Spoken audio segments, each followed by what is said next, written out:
Padre nuestro, te damos gracias, Señor, por tu gracia y por tu misericordia.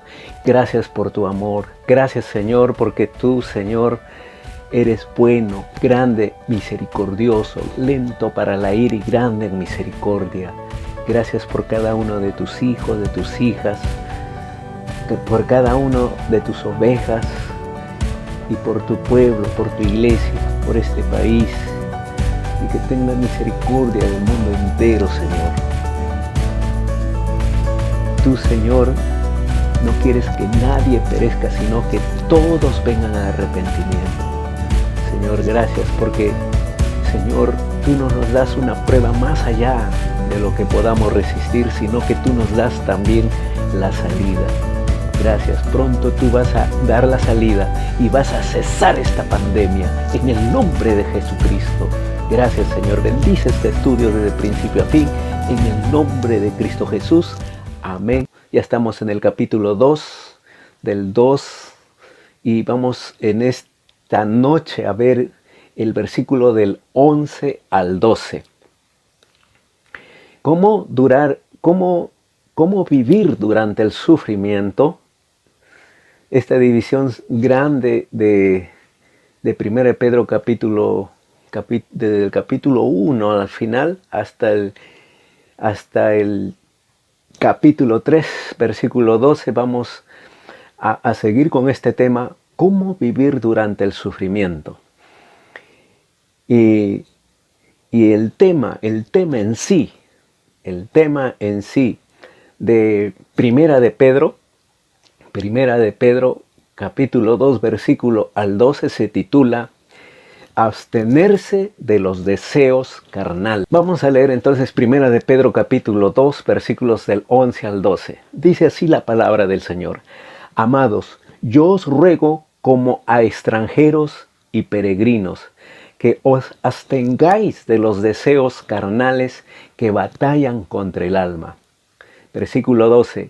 Manteniendo buena vuestra manera de vivir entre los gentiles, para que en lo que murmuran de vosotros como de malhechores, glorifiquen a Dios en el día de la visitación, al considerar vuestras buenas obras. A manera de introducción, quiero decirles que vivimos en una época en la que la carne es exaltada y la lascivia honrada. La estima y el valor de una persona, así como su imagen, con frecuencia se ven determinadas por cuánto dinero tienen, por cuánto poder tienen, por cuánta recreación y placeres mundanos pueden disfrutar. No sé si en este tiempo de pandemia que estamos pasando ha cesado un poco o tal vez ha aumentado. Y también por cuánta fama ostenta. La carne es exaltada y la lascivia honrada. Pero esto no es a la manera de Dios. No es lo que dice la palabra. Las escrituras son claras.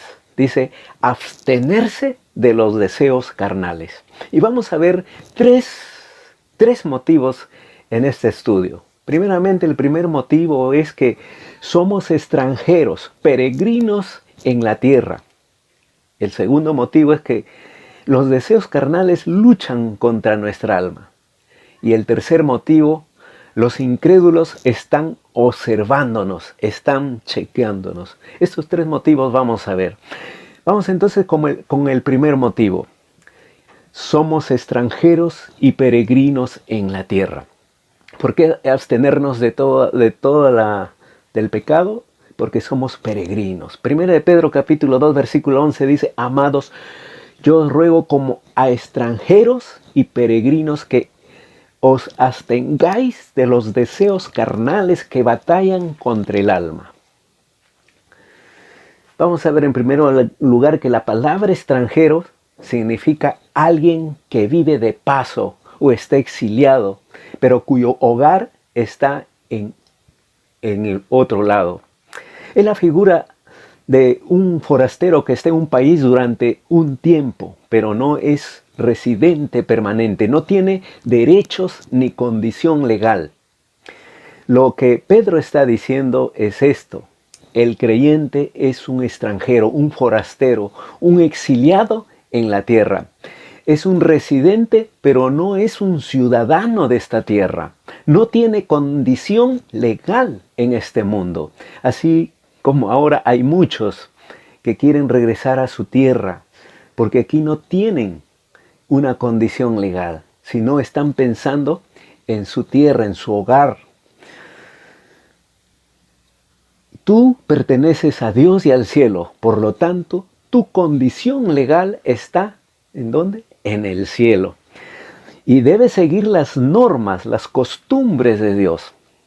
Un pensamiento. Esto no significa que el creyente no obedezca las leyes de una nación. Sí lo hace, sí lo hace. Todos los extranjeros deben obedecer las leyes de una tierra cuando la visitan. De hecho, los creyentes irán mucho más allá de obedecer las leyes humanas y harán mucho más cuando obedezcan las leyes de Dios que prohíben tales pecados, los pecados e inmoralidades. Miren lo que dice Filipenses, capítulo 3, versículo del 20 al 21. Mas vuestra ciudadanía está en los cielos, en donde también esperamos al Salvador, al Señor Jesucristo. El versículo 21 dice: el cual transformará el cuerpo de la humillación nuestra para que sea semejante al cuerpo de la gloria suya, por el poder con el cual puede también sujetar a sí mismo todas las cosas. Y nos trasladamos a Apocalipsis, capítulo 21, versículo 27, dice: no entrará en ella ninguna cosa inmunda, o que hace abominación y mentira, sino solamente los que están inscritos en el libro de la vida del Cordero. Amén. En segundo lugar, hay otra palabra. No solamente extranjero, sino dice peregrino. ¿Qué significa peregrino? Que tiene una idea más temporal. Es una idea más temporal que extranjero. El peregrino da la idea de un visitante, un viajante, y mejor dicho, un turista. Y eso es así, rápido, pasa rápido. Que está de visita y se queda por un tiempo, pero no lo suficiente como para alquilar una casa o viajar por la vida con frecuencia. Él viaja por la vida con frecuencia, yendo de ciudad en ciudad, pero su mente y su corazón siempre están puestos en el cielo, que es su hogar permanente. Tu hogar permanente está en los cielos. El creyente, en cuanto al mundo, no practica las costumbres y el estilo de vida de la tierra, sino del cielo. Amén. Miren lo que dice Hebreos capítulo 11, versículo del 9 al 10. Por la fe habitó como extranjero en la tierra prometida, hablando de Abraham, como en la tierra ajena, morando en tiendas con Isaac y Jacob, coherederos de la misma promesa. Versículo 10. Porque esperaba la ciudad que tiene fundamentos, cuyo arquitecto y constructor es Dios. Y fíjese lo que dice Hebreos 11, versículo del 13 al 16.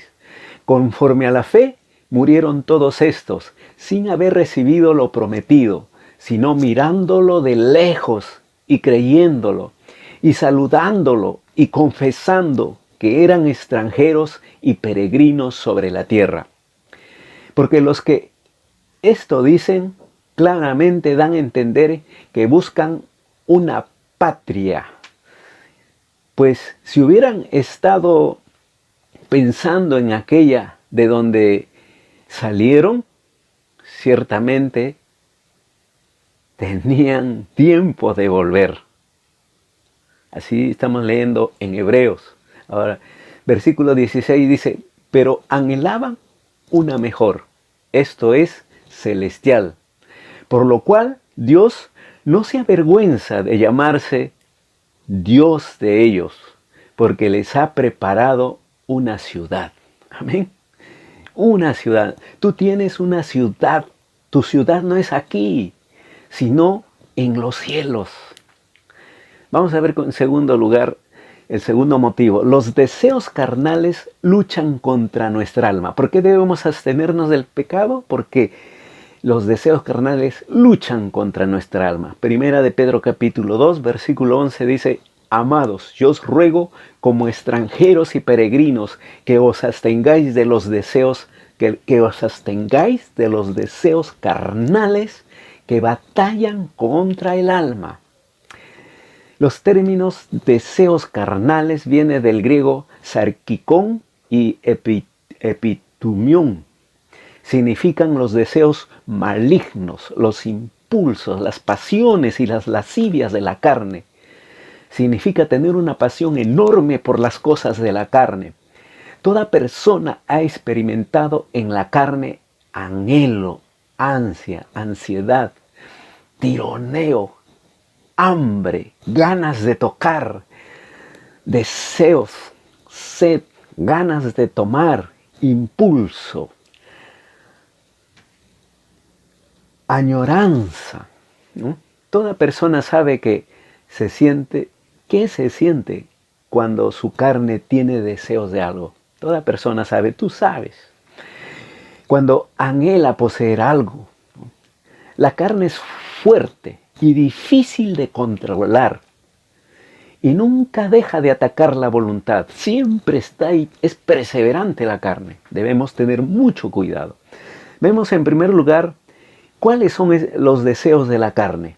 ¿A qué tipo de deseos hacen referencia a las Escrituras? ¿Cuáles son esos deseos? Las Escrituras hacen referencia a mucho más que los pecados sexuales en los que habitualmente se piensa cuando se mencionan los pecados de la carne. Están enumerados en Gálatas, capítulo 5, versículo 19 al 21. Gálatas, capítulo 5, versículo 19 al 21. Dice así, yo lo voy a leer. Escuchen, dice, y manifiestas son las obras de la carne, que son adulterio, fornicación, inmundicia, lascivia, idolatría, hechicerías, enemistades, pleitos, celos, iras, contiendas, disensiones, herejías, versículo 21, envidias, homicidios, borracheras, orgías y cosas semejantes a estas, acerca de las cuales os amonesto, dice, como yo os lo he dicho antes, que los que practican tales cosas no heredarán el reino de Dios. Y vamos a ver en primer lugar entonces el adulterio. ¿Qué es adulterio? Es una infidelidad sexual, ya sea de un esposo o de una esposa. Fornicación, vamos a verlo rápidamente. Es una amplia obra que incluye todas las formas de actos inmorales y sexuales. Es el sexo prematrimonial, el adulterio, el sexo anormal y toda clase de vicio sexual. Luego dice inmundicia. Es una impureza moral, hacer cosas que ensucian, contaminan y manchan la vida. Luego viene lascivia. Lascivia significa inmundicia, indecencia y falta de vergüenza. Luego viene idolatría, la adoración de ídolos, ya sean mentales o materiales. La adoración de alguna idea sobre cómo es Dios, de una imagen de Dios dentro de la mente de la persona. Dar la principal devoción, tiempo y energía a otra cosa que no sea Dios. Luego viene hechicería, del griego farmaquía, que significa brujería, el uso de drogas o de espíritus malignos para obtener el control sobre la vida de otros, o la propia.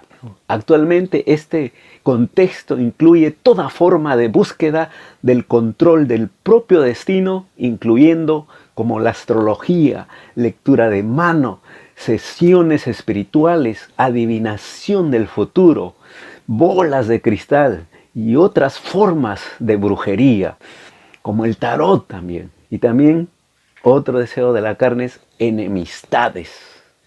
Enemistades es el odio, hostilidad y animosidad. Es el odio que permanece y se mantiene por mucho tiempo. Un odio que está bien asentado adentro. Luego otro deseo de la carne viene los pleitos. Pleitos es desacuerdo, discordia, entuerto, lucha, pelea, discusión, disensión y riña.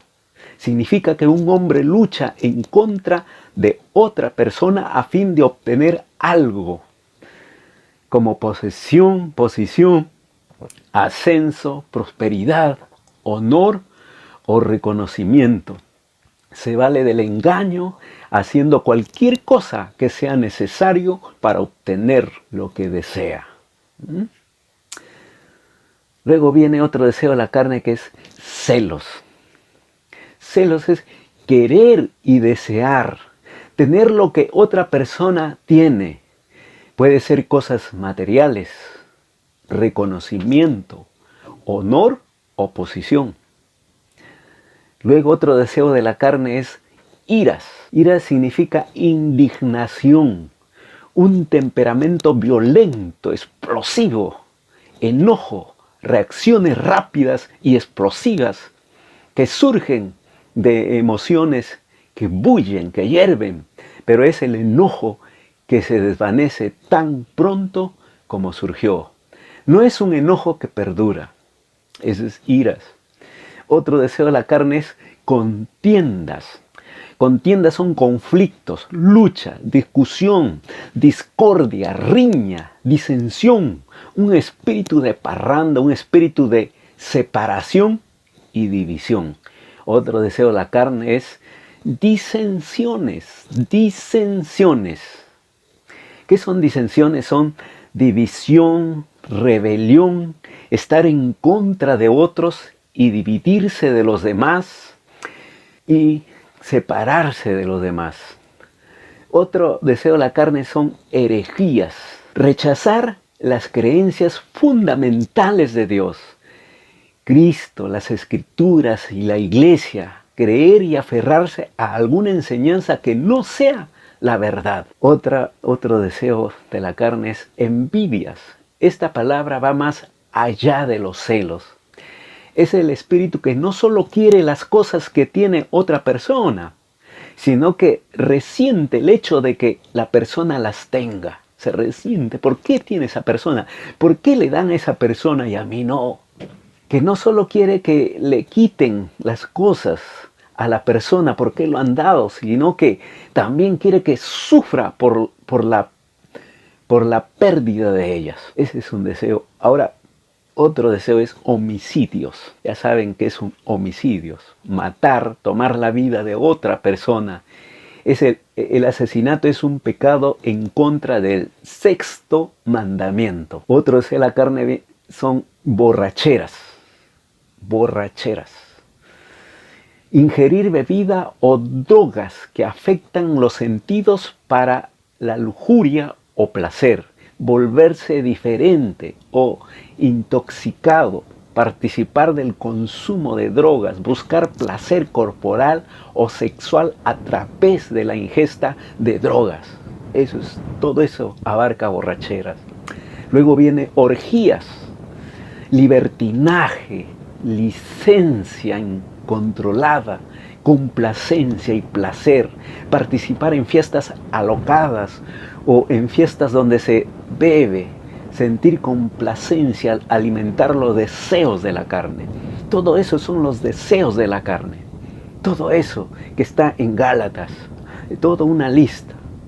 En segundo lugar, Note que la carne batalla contra el alma. La carne batalla contra el alma. La carne tiene dentro de sí impulsos y pasiones no reglamentados.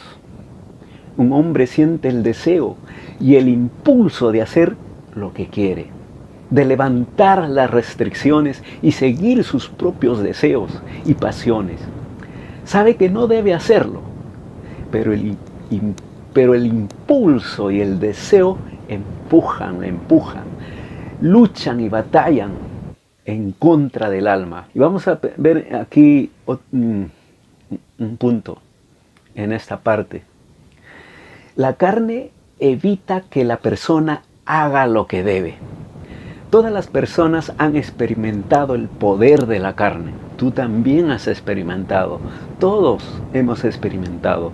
Todos se han entregado a la carne y han hecho algo que no querían hacer. Lucharon contra ese impulso, sabiendo que era perjudicial o dañino. Y sin embargo, no pudieron resistir a la carne. Se dieron al poder de la carne y lo hicieron, cayeron, lo cometieron. Como comieron de más, hicieron cosas malas, actuaron egoístamente, se enojaron, cometieron lujuria, como dice, tiraron el tablero, cometieron inmoralidad, comenzaron a fumar, se volvieron orgullosos, engañaron, mintieron o robaron, se emborracharon, maldijeron. Noten también otro hecho aquí. Todos nosotros hemos sido tentados y hemos sabido cómo combatir y superar la tentación. Pero sin embargo, la carne fue tan fuerte que simplemente no luchamos el tiempo suficiente como para superarla. Y en la lucha que experimentamos, había que, ¿saben qué teníamos que hacer? Y que no tuvimos esa paciencia y no lo hicimos.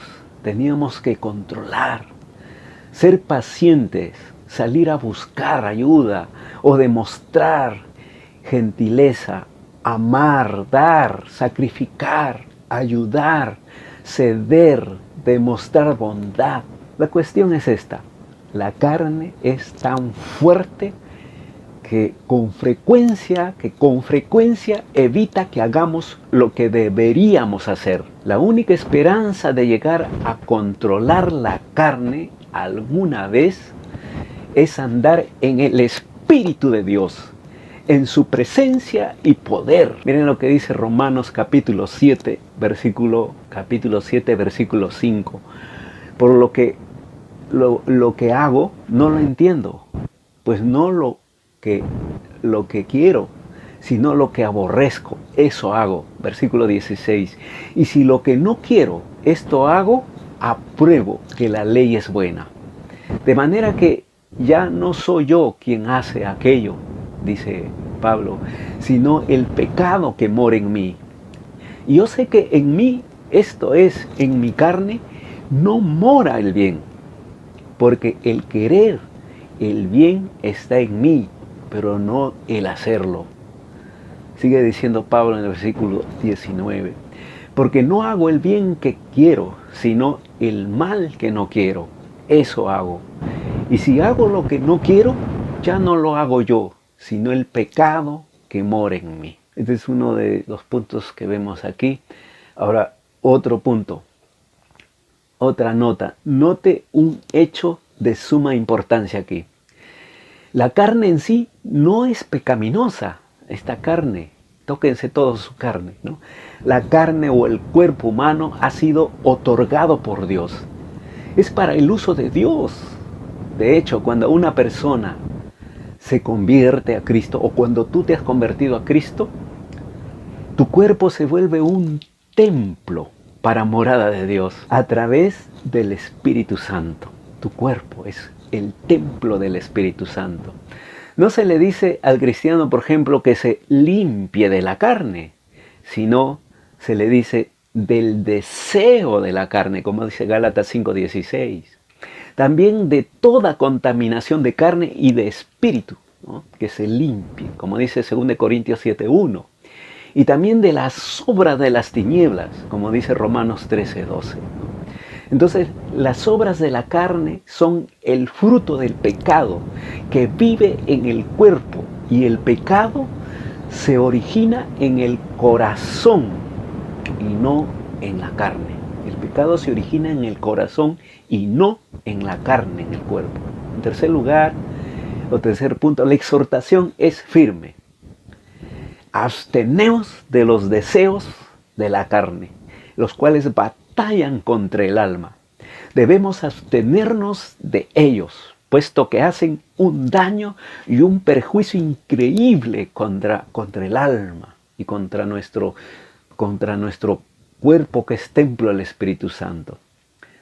Hay aquí los deseos carnales esclavizan y debilitan la libertad del alma. La lujuria esclaviza, no importa cuál sea la lujuria, por las drogas, ¿no? Esclaviza. La lujuria por el alcohol esclaviza. La lujuria por los cigarrillos esclaviza. La lujuria por el sexo esclaviza. La lujuria por la pornografía esclaviza, ya sea películas, revistas, por internet, esclaviza. La lujuria por la posición y el poder esclaviza. La lujuria por el dinero esclaviza. Cuanto más un hombre siga los deseos de su carne, más libertad perderá. Se encontrará atrapado y esclavizado a aquellas lujurias, y le resultará muy difícil librarse de ellas. Hay un punto B aquí. Los deseos de la carne perturban y con frecuencia destruyen la paz y la seguridad, la tranquilidad y la confianza del alma. Cuando el creyente llegó a Cristo, cuando tú llegaste a Cristo, una de las primeras cosas que Cristo hizo fue darte paz y seguridad de tu alma. Si el creyente regresa al mundo y sigue los deseos de su carne, quebranta su paz con Dios y pierde la seguridad de la presencia, guía y protección divina. Así que debemos tener mucho cuidado de regresar al mundo. Y los deseos de la carne obstaculizan el crecimiento del alma.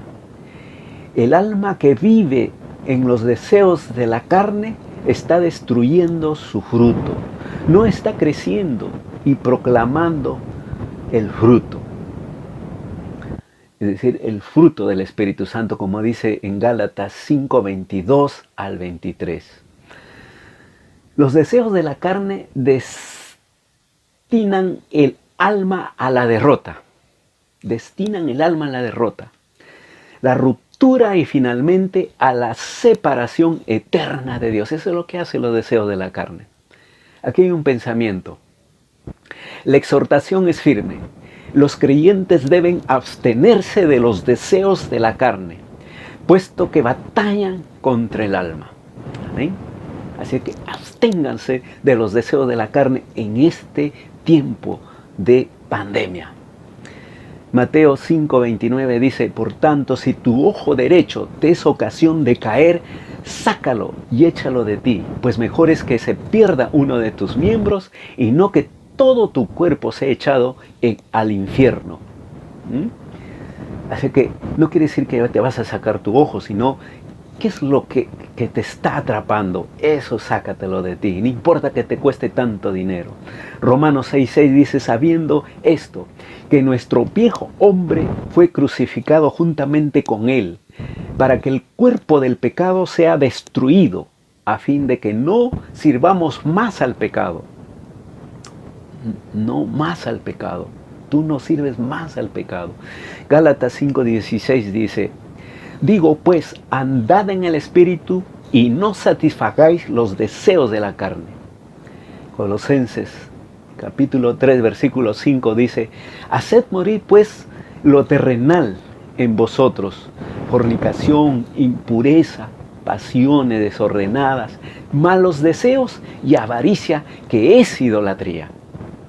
Es la palabra de Dios. Y aquí viene el tercer motivo por qué debemos abstenernos de los deseos de la carne. ¿Saben por qué? El tercer motivo es que porque los incrédulos nos están observando. Primera de Pedro, capítulo 2, versículo 12 dice: manteniendo buena vuestra manera de vivir entre los gentiles, para que en lo que murmuran de vosotros como de malhechores, glorifiquen a Dios en el día de la visitación, al considerar vuestras buenas obras. El mundo observa todo lo que hace un creyente. El mundo te está chequeando, te está mirando todo lo que tú haces. El mundo observa todo lo que hace un creyente. Te está chequeando.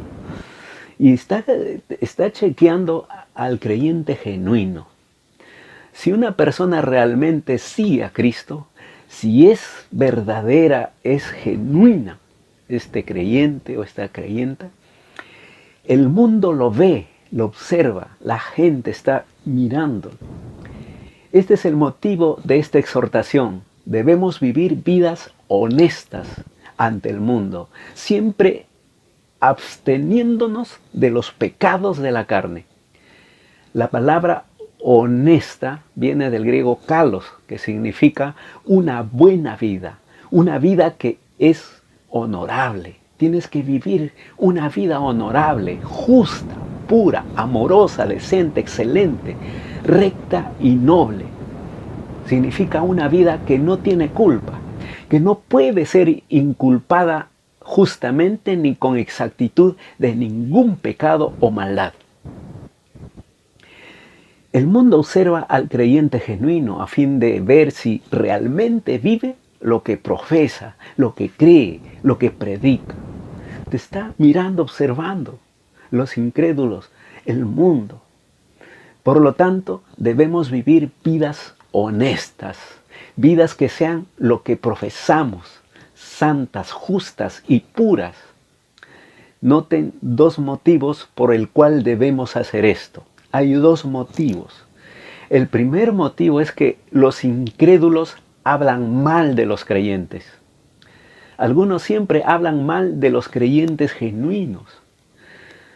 Si una persona realmente vive para Cristo, si tú vives realmente para Cristo, tu vida justa y de negación propia convence a los que aman el mundo y sus placeres y posesiones. Solamente como vivas justamente. Cuando ellos miran que vives bien, eso convence, tu testimonio convence. Por ende, ellos van a hablar, van a burlarse, van a ridiculizar, van a maltratar, perseguir al creyente cada vez que puedan. La cuestión es esta: el creyente nunca debe echar leña al fuego. Nunca debe darle al mundo una oportunidad de acusarlo justamente o expulsarlo o tirarle una patada, ¿no? El creyente debe abstenerse de los deseos de la carne, debe vivir una vida honesta, hacer exactamente lo que proclama y profesa.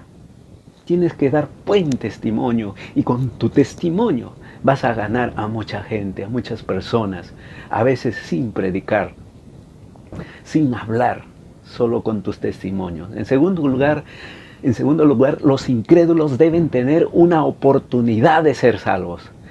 Si vivimos vidas deshonestas y carnales, si vamos en contra de lo que proclamamos y defendemos, entonces los incrédulos sabrán que somos hipócritas. No se sentirán atraídos hacia Cristo por tu mal testimonio. Por lo tanto, nosotros debemos vivir para Cristo y hacer buenas obras. Cuando los incrédulos vean experimentarán el día de la visitación de Dios. Es decir, que Dios les va a tocar, Dios va a venir a su corazón y glorificarán a Dios. El día de la visitación significa dos cosas cuando está hablando aquí. El día en que el hombre es visitado por Dios para traerle arrepentimiento y salvación, ese es que Dios le va a visitar al no creyente, al incrédulo. Va a entrar a su corazón, se va a convertir.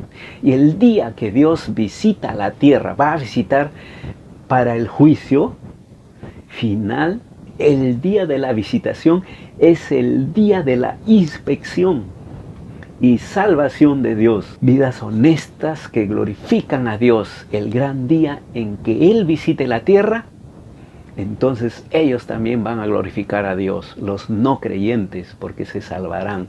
Mateo 5:16 dice, así alumbre vuestra luz delante de los hombres, para que vean vuestras buenas obras y glorifiquen a vuestro Padre que está en los cielos. Amén. Hermanos, en medio de este sufrimiento, en medio de esta prueba, en medio de esta tormenta, la palabra del Señor dice que vivamos de esta manera. ¿Cómo vivamos? Que nosotros debemos desechar las inmundicias, los pecados. Debemos abstenernos de toda clase de pecado, de maldad. Por estos motivos, por estos tres motivos que hemos visto. Uno de los motivos es que nosotros somos peregrinos, aquí estamos de pasadita, tú y yo estamos de pasadita. Nuestra patria celestial está en los cielos. No tenemos ciudadanía aquí permanente. Nuestra ciudadanía está en los cielos. En segundo lugar, ¿por qué debemos abstenernos de todos estos deseos en este tiempo? Deseos carnales. Es porque nuestra alma lucha. Hay una lucha entre la carne y nuestra alma, entre tu carne y tu alma. Por eso debemos abstenernos de estos deseos. ¿Cómo debemos vivir en el sufrimiento, en esta prueba? Abstenernos de los deseos de la carne que luchan, ¿no?, contra nuestra alma.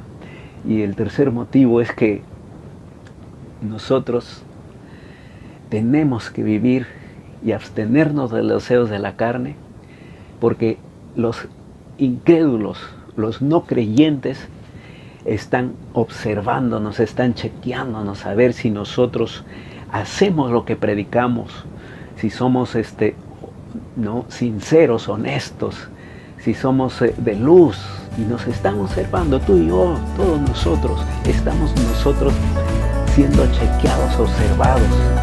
Y un día ellos van a ser ganados por nuestra actitud, por nuestro testimonio, por tu testimonio. Que el Señor bendiga su palabra. Vamos a orar. Padre nuestro, te damos gracias. Gracias por tu palabra. Tu palabra es viva y eficaz, y más cortante que espada de dos filos, que penetra hasta partir el alma y el espíritu, las coyunturas y los tuétanos, y discierne los pensamientos y las intenciones del corazón. Gracias, Señor, en este tiempo, Señor, de sufrimiento. Tu palabra nos dice que nos abstengamos de los deseos de la carne. Oh, Señor, sí, bendito Dios, que aquí, Señor, cuando pase, cuando tú ceses esta pandemia, cuando tú detengas esta pandemia, Señor, nosotros vamos a estar bien, Señor, porque estamos alimentándonos con tu palabra. Es una oportunidad que nos das también de poder alimentarnos. Gracias, Señor, vamos a ser otras personas, porque después de la tormenta, después de esta prueba, Señor, vamos a salir mejor, vamos a ser mejores creyentes, mejores cristianos. Gracias, Señor, porque tú estás con nosotros, y si tú estás con nosotros, ¿quién contra nosotros? Gracias, Padre eterno. Pido que tú bendigas a cada uno de tus hijos, de tus hijas. Señor, te pido que los des fuerza, ánimo, que tengan mucha esperanza en ti, Señor. Quita de ellos toda duda, todo temor y aumenta su fe, Padre. Fortalece su fe. Gracias, Señor. Bendice a tus hijos en el nombre de Cristo Jesús. Amén y amén. Que Dios le bendiga.